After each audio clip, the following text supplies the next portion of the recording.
ഇരമ്യാ പ്രവാചകന്റെ പുസ്തകം 46-ാം അധ്യായം. ജാതികളെക്കുറിച്ച് ഇരമ്യാ പ്രവാചകനുണ്ടായ യഹോവയുടെ അരുളപ്പാട്. മിസ്രയീമിനെ കുറിച്ചുള്ളത്. ഫ്രാത്ത് നദീതീരത്ത് കർക്കമീശിൽ ഉണ്ടായിരുന്നതും ബാബേൽ രാജാവായ നെബൂഖദ്നേസർ യോശിയാവിന്റെ മകനായി യഹൂദ രാജാവായ യഹോയാക്കീമിന്റെ 4-ാം ആണ്ടിൽ തോൽപ്പിച്ചു കളഞ്ഞതുമായ ഫറവോൻ നെഖോ എന്ന മിസ്രയീം രാജാവിന്റെ സൈന്യത്തെക്കുറിച്ചുള്ളത് തന്നെ. പരിചയം പലകയും ഒരുക്കി യുദ്ധത്തിനടുത്തുകൊള്ളുവിൻ. കുതിരച്ചേവകരെ, കുതിരകൾക്ക് കോപ്പിട്ട് കയറുവിൻ. തലക്കൂരികയുമായി അണിനിരപ്പിൻ. കുന്തങ്ങളെ മിനുക്കി കവചങ്ങളെ ധരിപ്പിൻ. അവർ ഭ്രമിച്ചു പിന്മാറി കാണുന്നതെന്ത്? അവരുടെ വീരന്മാർ വെട്ടേറ്റ് തിരിഞ്ഞു നോക്കാതെ മണ്ടുന്നു. സർവത്ര ഭീതി എന്ന് യഹോവയുടെ അരുളപ്പാട്. വേഗവാൻ ഓടിപ്പോകുകയില്ല, വീരൻ ചാടിപ്പോകുകയുമില്ല. വടക്ക് ഫ്രാത്ത് നദീതീരത്ത് അവർ ഇടറി വീഴും.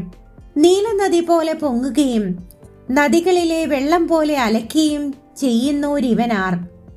മിസ്രയീം നീലനദി പോലെ പൊങ്ങുകയും അതിൻ്റെ വെള്ളം നദികൾ പോലെ അലക്കുകയും ഞാൻ പെരുകി ദേശത്തെ മൂടി നഗരത്തെയും അതിലെ നിവാസികളെയും നശിപ്പിക്കും എന്ന് പറയുകയും ചെയ്യുന്നു.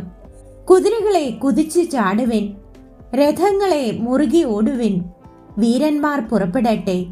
പരിച പിടിച്ചിരിക്കുന്ന കൂശ്യരും പൂത്യരും വില്ലെടുത്ത് കുലയ്ക്കുന്ന ലൂദ്യരും കൂടെ. ആ ദിവസം സൈന്യങ്ങളുടെ യഹോവയായ കർത്താവ് തന്റെ വൈരികളോട് പ്രതികാരം ചെയ്യുന്ന പ്രതികാര ദിവസമാകുന്നു.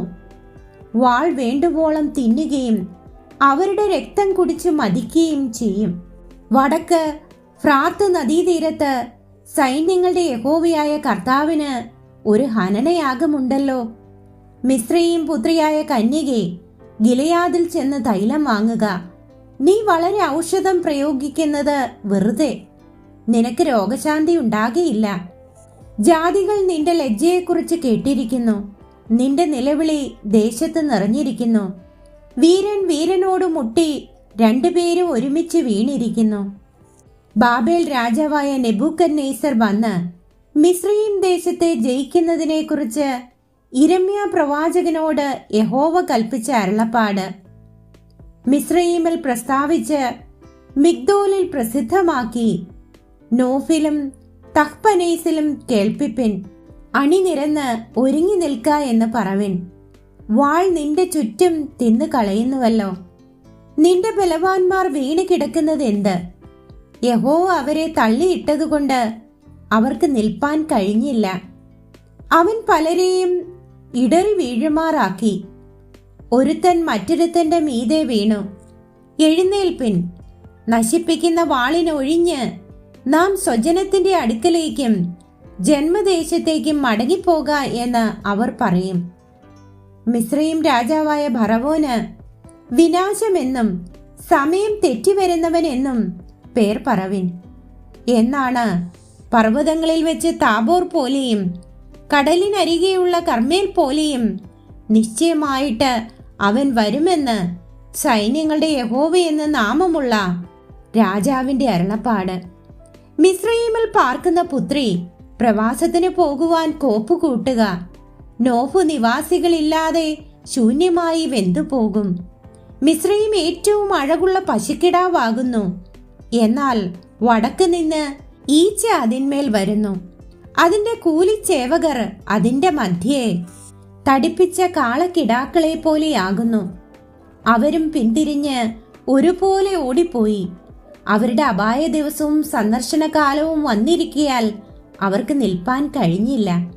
അതിന്റെ ശബ്ദം പാമ്പോടുന്ന ശബ്ദം പോലെ. അവർ സൈന്യത്തോടുകൂടെ നടന്നു. മരം മുറിക്കുന്നവരെ പോലെ കോടാലികളുമായി അതിന്റെ നേരെ വരും. അതിന്റെ കാട് തിങ്ങിയതായിരുന്നാലും അവർ അതിനെ വെട്ടിക്കളയും എന്ന യഹോവയുടെ അരുളപ്പാട്. അവർ വെട്ടുക്കിളികളേക്കാൾ അധികം, അവർക്ക് സംഖ്യയുമില്ല. മിസ്രയീം പുത്രി ലജ്ജിച്ചു പോകും. അവൾ വടക്കേ ജാതിയുടെ കയ്യിൽ ഏൽപ്പിക്കപ്പെടും. ഞാൻ നോവിലെ അമ്മോനെയും ഫറവോനെയും മിസ്രയീമിനെയും അതിന്റെ ദേവന്മാരെയും രാജാക്കന്മാരെയും സന്ദർശിക്കും. ഫറവോനെയും അവനെ ആശ്രയിക്കുന്നവരെയും സന്ദർശിക്കും എന്ന് ഇസ്രായേലിന്റെ ദൈവമായ സൈന്യങ്ങളുടെ യഹോവ അരുളി ചെയ്യുന്നു.